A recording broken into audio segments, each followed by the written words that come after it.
We work with NCAA, OHL, AHL, USHL. We work with different types of NCAA teams, all sports. My sport's volleyball. That's where I kind of grew up with. Played in the States.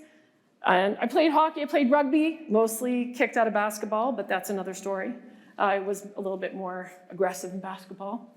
So I want to get to, what are your players thinking about at practice? I just want to show you the list. Are any of these hockey? They're not. They're like, oh, did I make that parlay? Did I get that skin? Oh, am I gonna go hook up with somebody? What's gonna happen?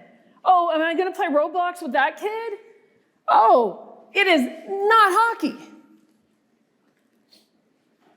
20 years ago, it would be like, okay, I'm gonna be on this line, I'm gonna think about this, I'm gonna be with these people, I'm gonna make this work, I'm gonna think about what I'm doing. They had time to think. It was amazing, right? And in 20 years, how many of you have seen athletes change just in the last 2 decades? That's a lot of hands, okay? That's a lot of hands. So, am I invited to a party? Am I included? Am I going to get passed out at hockey today? These are the things they're thinking about. They're not thinking about what you just said, right? So, how are you going to coach this? How can you coach this when, now it's needed, the psychology, the behavior.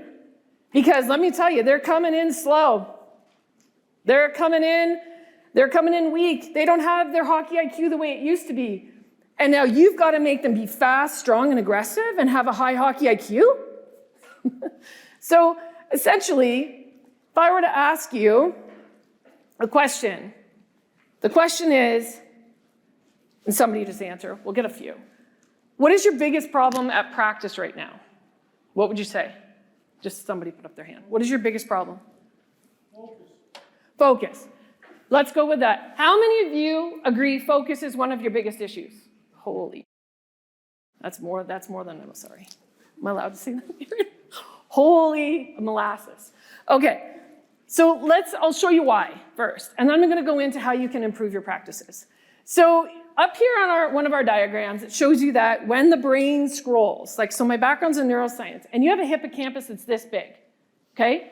Your hippocampus, I call it your back check, forecheck, paycheck, right? Everything is in this little guy right here. It's how you make decisions. 2 things. Social media, watching videos slows it down, okay? And it shrinks the hippocampus. Our studies are from the Australian, the British, and American pediatric societies.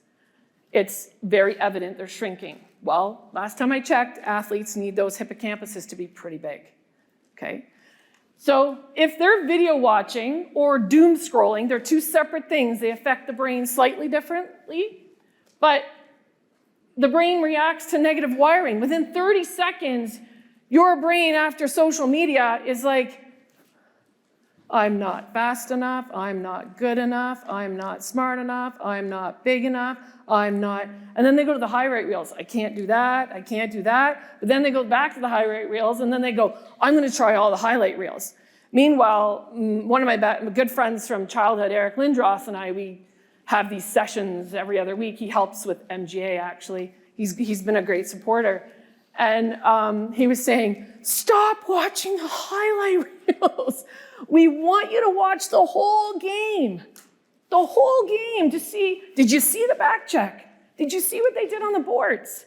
Kids aren't watching what they really need to do. They're only watching, everyone hears me on the highlight reels? Yeah, you're all, okay. So when we look at that, the brains are going to negative. Then social media shrinks the confidence balloon because they compare themselves, right? And then the fear of failure comes from the virtual world that they see perfection in online all day, even us. This affects us too.